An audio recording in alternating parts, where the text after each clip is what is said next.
So I had the great opportunity to work on a project with the Melbourne Waste Resource Recovery Group in partnership with City of Port Phillip, City of Melbourne and the Department of Environment, Land, Water and Planning, also known as DELP. So we were doing essentially a feasibility study to look at the Fisherman's Bend precinct area and the way that waste and resources could be managed, which I'll tell you a bit more about. So just in my presentation, I'll provide you a bit of an overview of Fisherman's Bend, seeing it's not native to New South Wales, a bit of the objectives and methodology, as well as a look at the potential solutions we looked at, both from a building scale and also precinct scale. Then the final recommendations and overall findings from the study. So Fisherman's Bend is located near the central city of Melbourne, along the river. It's about 485 hectares, 200 of which is designated as an employment precinct, which you can see in the top there in the red area. So that will still be industrial commercial, but the Wirraway, Sandridge, Lorimer and Montague precincts will be largely residential and business professional industries. So they're projecting to have 80,000 jobs and 80,000 residents, and there's currently practically no residents there. It's all commercial and industrial. So this is all planned for 2050, and they're in the stages of planning out all the infrastructure for the area, both transport, waste, and thankfully they are considering waste up front in their planning controls. So our project was to look at the life cycle of waste management in the precinct, so from the generation through to collection, storage, transport, and processing. So our key objectives were to inform the Fisherman's Bend waste strategy and also the planning controls for the area, and look at solutions for meeting their targets, which they'd set at an 80% diversion, of which 50% diversion of organics from landfill. So here's our methodology. It's not a simple one. And so we did a desktop review, essentially looking at what's being done elsewhere in Australia and overseas, to prepare a long list of potential options that they could consider when managing waste from the site, which was then workshopped into a short list of options that they wanted to take forward, both at a building scale, so small scale treatment, and to service the whole precinct.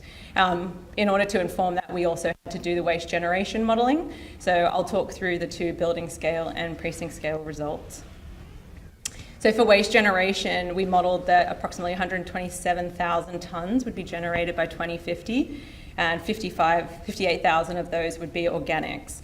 But the majority of this is coming from the commercial industrial sector, as it's such a large area of the precinct. So it's something to be considered when assessing whether you're going to capture those tonnes or how to capture them.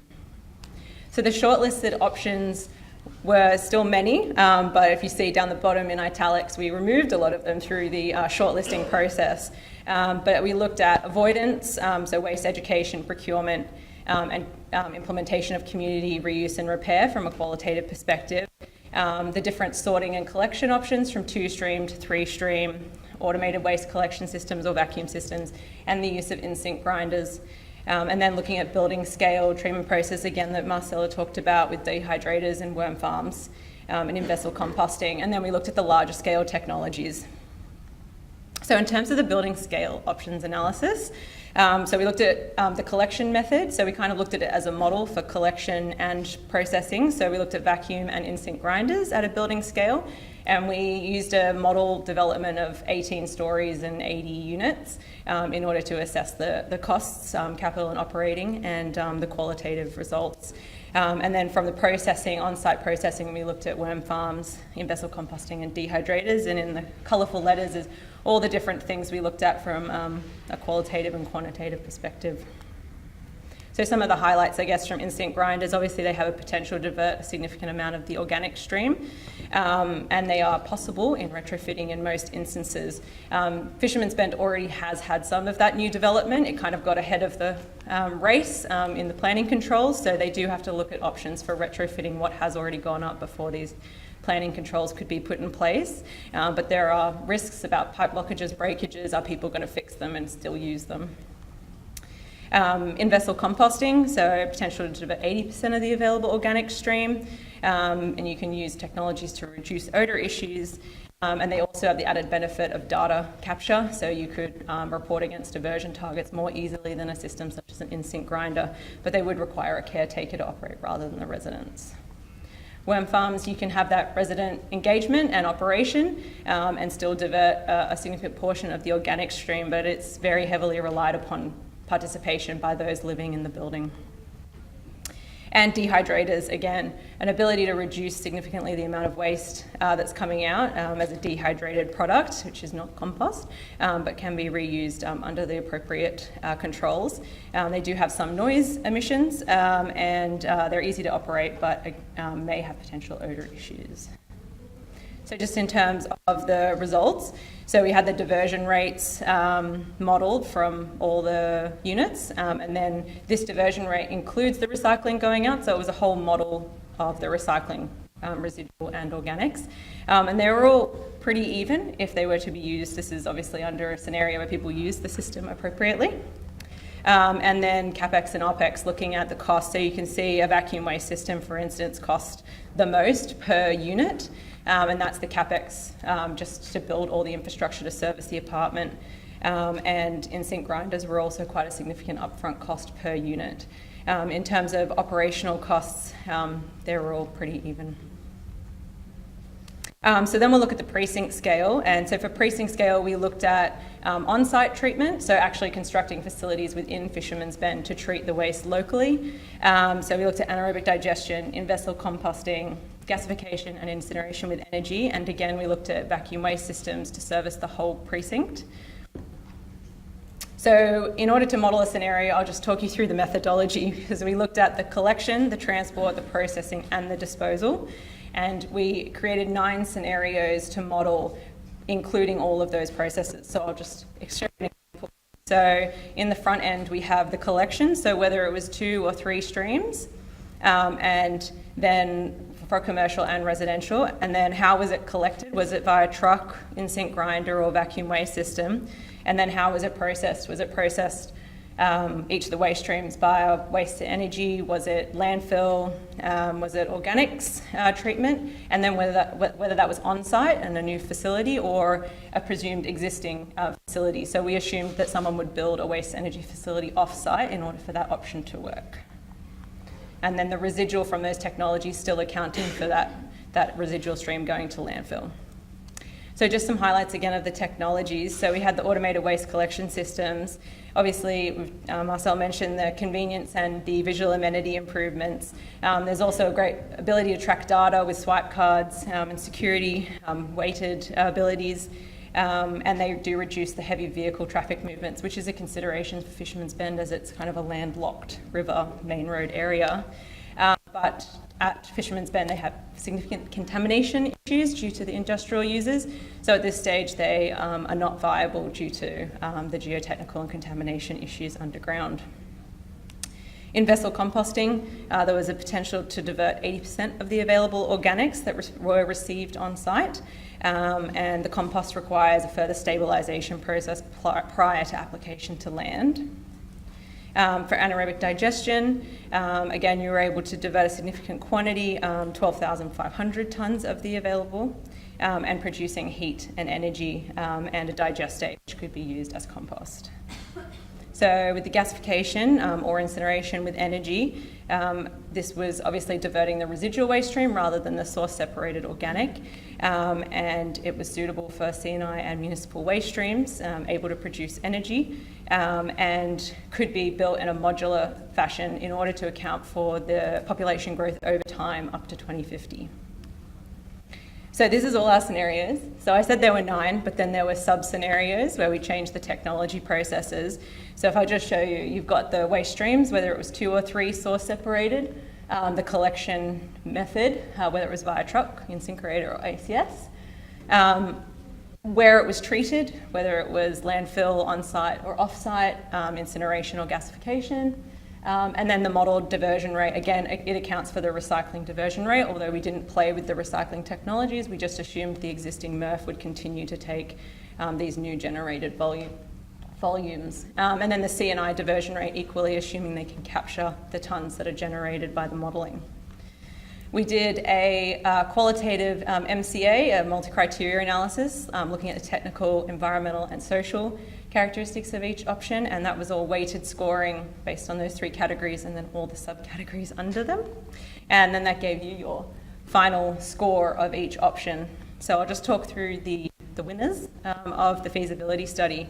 So option 5A and B were the highest scoring options, which essentially included 3 stream source separation, truck delivery as vacuum waste system was eliminated, and then treatment at a precinct-based waste to energy facility with gasification. 5B was actually just incineration with energy, so it was just a different technology that came out best, but you do have the on-site source separation and processing of the organics.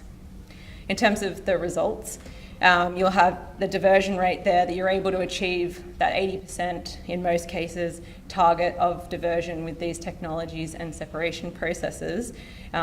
You've got greenhouse gas avoided. That was one of the, I guess, financial modelled characteristics was the greenhouse gas emissions, and the benefit cost ratio was greater than 1, and the qualitative scores there. And then in terms of option 5B and C, again, you're able to achieve those diversion rates. And then those were our qualitative scores, so essentially weighting the collection and transport versus the processing and disposal. So in a close runner-up was option 8A and 8B. And that was interesting because this option didn't include source separation of organics. It included just sending the residual organic rich stream to energy. So that was an interesting option for the councils as they consider source separation of organics from multi-unit dwellings or medium high density quite a difficult task, especially with achieving the recovery rates and the contamination levels or low contamination levels for those technologies. So they were quite interested to see that there were still benefits to using a 2-stream waste to energy option for the demographics that were going to be built in this area. So for that option, we got slightly less recovery from the municipal sector, but still achieving the 80% as it's recovered from energy. Again, the benefit cost ratio is still above 1, and the qualitative score was quite high. You can see for the collection transport, they're all truck 1, unfortunately, with a 0.96. So just our key recommendations following the whole circle. So we looked at obviously the waste avoidance, so education from day dot in order to get the participation and the engagement in the scheme. These are all new residents and new businesses that will be going in, so it's a great opportunity to re-educate in the new system, but it's vital to any success of any system in order to get your waste diversion. For waste collection and storage, so the preferred solution was a 3-stream source separated organics. Therefore, that is the recommended option from this feasibility study. However, it was recognised that the 2-stream was also a viable option. For waste processing, so option 5A1 with the precinct scale treatment of organics and waste to energy with gasification. Were able to achieve the diversion targets. So currently they were achieving 40% as City of Melbourne and City of Port Phillip together, where they could achieve 80 with these technology processes. Able to reduce greenhouse gas emissions from the traditional landfill option and viable from a cost-benefit perspective. So there are challenges with any technology, however, in order to achieve these great things. You would have to manage odour if it was a precinct-based high-density area. Contamination, obviously, of the waste streams as it's coming in from residents and businesses. And community perception of a locally based waste facility so close to the city. Technology reliability, obviously we're looking at waste to energy, which is not currently widely implemented, especially for gasification and incineration in Australia. And the regulatory environment, making sure that they've got those bodies on board and they're doing everything within the legislative controls. It also assumes that C&I organics are captured and waste is captured. So if they're not able to implement a system to capture those, it's going to delay the viability of an operational facility. I think it was more than 10 years because they wouldn't get the tonnes they needed. So having that C&I stream is quite vital to the viability of the scale of the system and feedstocks. So the overall findings were that Fisherman's Bend can achieve its resource recovery targets, which I'm sure everyone in here would guess. They just need to implement the appropriate technologies and build the right facilities in order to treat the waste streams that are being generated. As I said, education would be vital in order for getting engagement from the start, from the communities that move into this area. But we recognise that individual building scale options are still a positive for the community, and they still help to achieve the diversion target. So although alone they probably wouldn't get full participation in building scale options, it should still be a supported initiative with developers to encourage them to create that community engagement and participation at the building scale. Does anyone have any questions?